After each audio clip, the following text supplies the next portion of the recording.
राधे राधे, जय श्री कृष्णा। दोस्तों, स्वागत है आपका दर्पण ज्ञान गागर यूट्यूब चैनल में। तो जिन भाई बंधुओं ने हमारे चैनल को अभी तक सब्सक्राइब नहीं किया है, उनसे मेरा निवेदन है हमारे चैनल को सब्सक्राइब अवश्य कर लें, क्योंकि आपका एक सब्सक्राइब हमारे लिए बहुत महत्वपूर्ण है।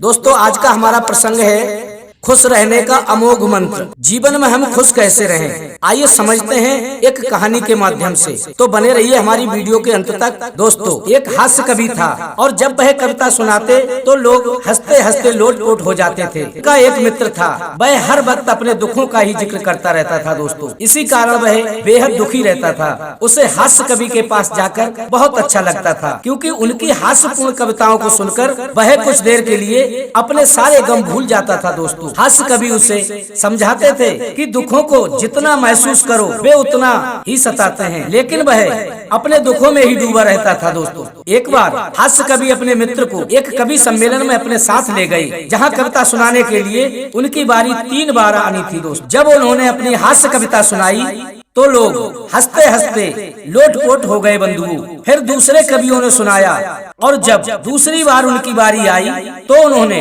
फिर वही कविता सुनाई जो पहले सुनाई थी। तो लोगों को हंसी तो आई, लेकिन बहुत कम हंसी आई। लेकिन आश्चर्य तो बंधुओं तब हुआ जब उन्होंने तीसरी बार में भी वही कविता सुनाई। एक भी श्रोता नहीं हंसा। दोस्तों, कुछ श्रोताओं ने गुस्सा जाहिर किया कि आप कोई दूसरी कविता क्यों नहीं सुनाते, ये कविता सुन सुनकर हम बोर हो गए हैं, आप बार बार एक ही कविता क्यों सुना रहे हैं, क्या तुम्हें दूसरी कविता कोई याद नहीं है? कवि सम्मेलन समाप्त होने के बाद उनके मित्र ने पूछा, क्या आपको कोई दूसरी कविता याद नहीं थी मित्र? तो हास्य कवि बोले, कविताएं तो मुझे बहुत सारी याद थी। तभी उनका मित्र बोला, तो आपने दूसरी सुनाई क्यों नहीं? तब वे बोले, यह कविता मैंने आपके लिए सुनाई है दोस्त, तुम्हें ये बात समझाने के लिए कि जब हम हंसी खुशी वाली बातों को अधिक देर तक पसंद नहीं कर पाते तो दुख को क्यों हमेशा अपने से चिपकाए रहते हैं, क्यों हम उसे बार बार याद करते हैं? दुख का बार बार जिक्र करने से दुख कम होने की बजाय बढ़ता ही है। मित्रों, खुश रहने की कोशिश करने पर जीवन का आनंद तो आएगा ही, हो सकता है इसी से दुख दूर करने का समाधान भी मिल जाए। मित्रों, बंधु, हमें ध्यान रहे,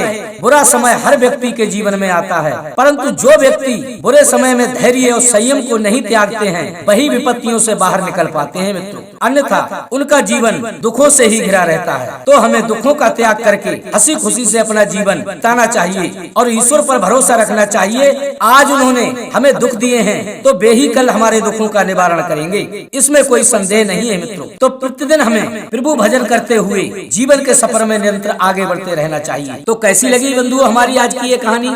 यदि अच्छी लगी हो तो अपने सगे संबंधियों तक अवश्य पहुंचाएं और कमेंट में राधे राधे जय श्री कृष्णा अवश्य लिखें। इसी के साथ बंधुओं, राधे राधे जय श्री कृष्णा।